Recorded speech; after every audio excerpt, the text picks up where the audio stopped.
Maganda naman yung damit niya. Kaya lang ano, hindi siya nag-makeup, saka nag-ayos ng buhok. Maganda na lang din niya. Ano, may mga second phone na. Oo. Kasi wala naman niya.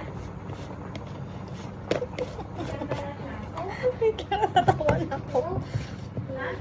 Wala. Ang ganda na lang din niya. May second phone ka. Ang laki naman pinagbawas. Alam mo, hindi lang makakating dito. May natikman mo nga yung luto ko. Umay naman ka milk tea. Aray, nagkatulo-tulo dito.